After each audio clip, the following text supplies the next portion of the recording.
बिस्मिल्लाहिर्रहमानिर्रहीम अस्सलामुअलैकुम।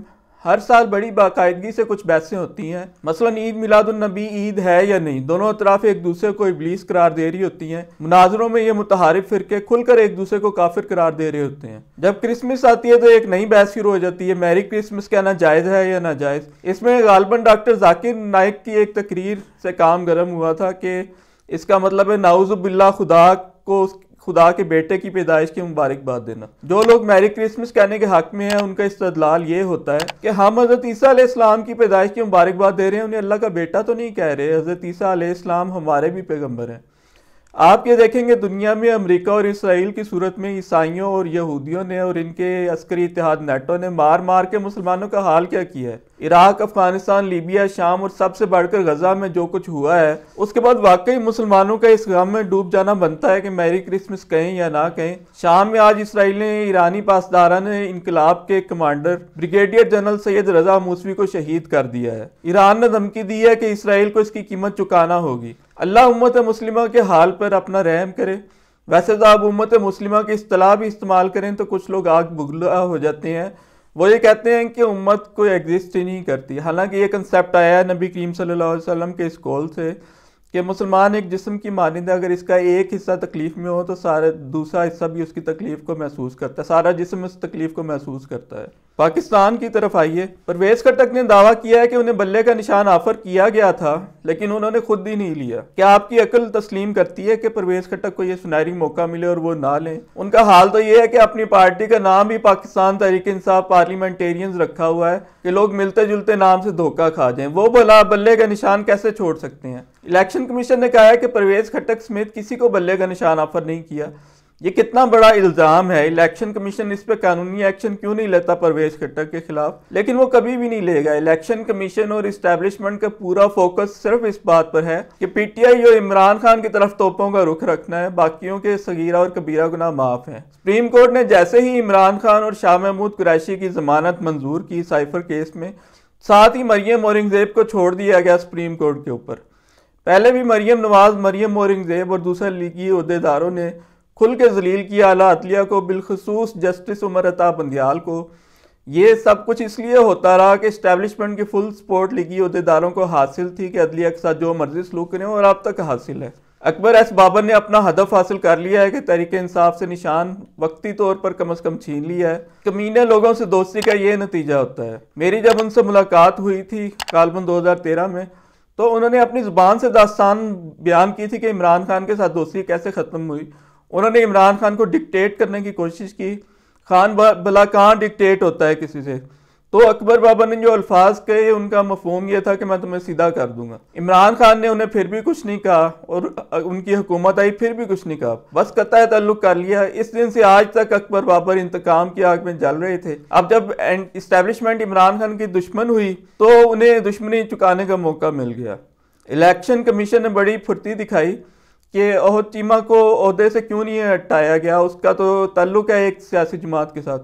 Election commission ने आईजी पंजाब से बात की कि पंजाब के हर जिले से कागजात नामजदगी छीनने और उम्मीदवारों को रोकने की शिकायत मौसूल हो रही हैं। आईजी पंजाब ने फिर उनको हौसला दिया। इलेक्शन कमीशन ने नोटिस लिया कि उम्मीदवारों के तशहीरी होर्डिंग्स क्यों लगे हुए हैं जबकि इसकी इजाजत नहीं। इस पर एक कहका तो बनता है। इलेक्शन कमीशन ने 90 दिन के अंदर इलेक्शन ना करवा के आइन को रोन डाला है और लगा हुआ है इस बात के पीछे कि आज चीमा की हमदर्दियां एक सियासी जमात की तरफ है। इसे कहते हैं ऊंट निगलना और मच्छर छानना। इलेक्शन कमीशन ने खुद इस्टेब्लिशमेंट के साथ मिलकर तहरीक इंसाफ और इमरान खान को सियासी तौर पर जिबा करके रख दिया है, जो मुल्क की सबसे मकबूल सियासी जमात है।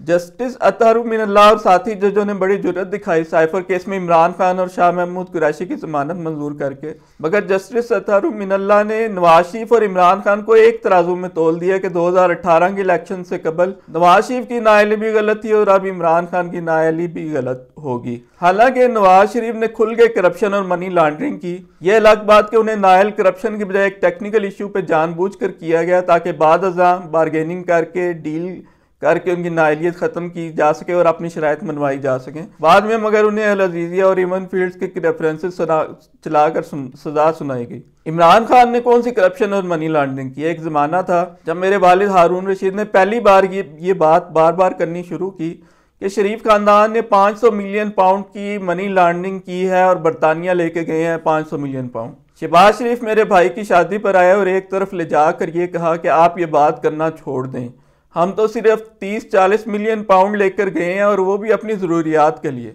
30-40 मिलियन पाउंड वो उस दिन अपनी ज़ुबान से माने थे। इसका मतलब ये निकलता है कि अगर एक शख्स सियासी कायद बन जाए, वो करप्शन करे, मनी लॉन्ड्रिंग करे, उसे कोई सजा ना दी जाए और ये कहा जाए कि किसी सियासी कायद को नायल नहीं करना चाहिए। 2018 से आज का कौन सा कंपैरिजन बनता है?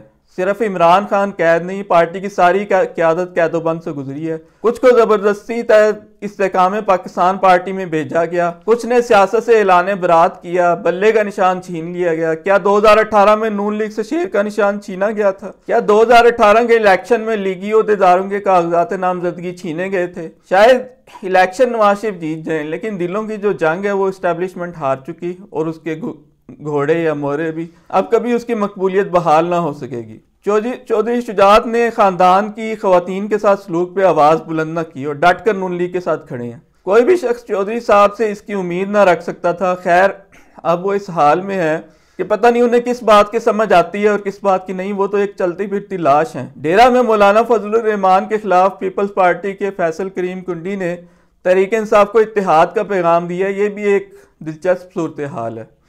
गुज़श्ता इलेक्शन में तो अली अमीन गंडापुर ने तन्हा ही मौलाना फजलुर रहमान को 2 गुना वोट हासिल करके हरा दिया था और फिर वो इमरान खान की आंखों का तारा बन गए थे। इधर अनवारुल हक काकड़ कहते हैं कि किसी को इंतखाबी अमल से रोका गया तो तहकीकात करेंगे। निगरान वजीर आजम का हाल ये है कि आग लगे बस्ती में, काकड़ अपनी मस्ती में। इमरान खान सुप्रीम कोर्ट जा रहे हैं कि तोशा खाना का फैसला कालअदम करा दिया जाए, सिर्फ सजा नहीं, ताकि इलेक्शन लड़ा जा सके। उम्मीद तो है कि सुप्रीम कोर्ट से उन्हें रिलीफ मिलेगा जितना इन हालात में मिल सकता है। मैं ये समझता हूँ कि इस इलेक्शन और इंतखाबी मुहिम के मौके पर जिस सियासी लीडर ने बड़ी बुज़दिली का मुजाहरा किया है वो सिराजुल हक हैं। उन्होंने मजलूम पीटीआई के हक में आवाज़ बुलंद ना करके बड़ी बुज़दिली और मुनाफकत का सबूत दिया। वो उनके इत्तेहादी थे और इत्तेहादी ना भी होते तो मजलूम थे। जमात इस्लामी खामोश तमाशाई बनकर तहरीक इंसाफ को ज़िबा होती देखती रही। सिराजुल हक ने तो यहाँ तक कह दिया था कि तहरीक इंसाफ के मायूस कारकुन जमात इस्लामी में आ जाएं। अपना एक पाव गोश्त वो अलग कर रहे थे। बिलावल भुट्टो ने भी एक तारीखी बात की है। कहते हैं कि साइफर बहुत संजीदा इशू है, इसकी तहकीकात होनी चाहिए और तहरीक इंसाफ के कारकुन पीपल्स पार्टी में शामिल होकर सियासत कर लें। बिलावल भी अपना एक पाव गोश्त लेने पहुंच गए हैं। एहसन इकबाल ने कहा है कि नवाज शरीफ पाकिस्तान के 24 करोड़ अवाम के लाडले हैं। मेरा सवाल ये है कि क्या 24 करोड़ अवाम का ये लाडला इमरान खान के हमरा बगैर सिक्योरिटी के अवाम में जा सकता है?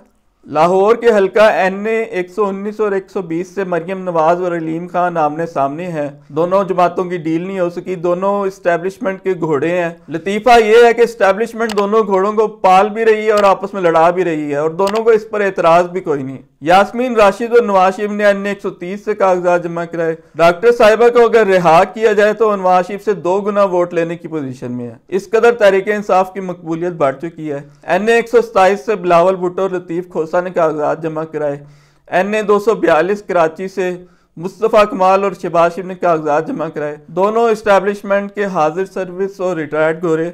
आप ये देखेंगे इस्टेब्लिशमेंट कैसे अपने मोरों को, सियासी रहनुमाओं को जब चलाती है और लड़ाती है और एक टेबल पर बिठाती है तो उनमें से किसी को भी कोई एतराज़ नहीं होता। फिर अगर पाकिस्तान में जमहूरियत और सियासी जमातों का हाल ये है तो इस पर हैरत की क्या बात है।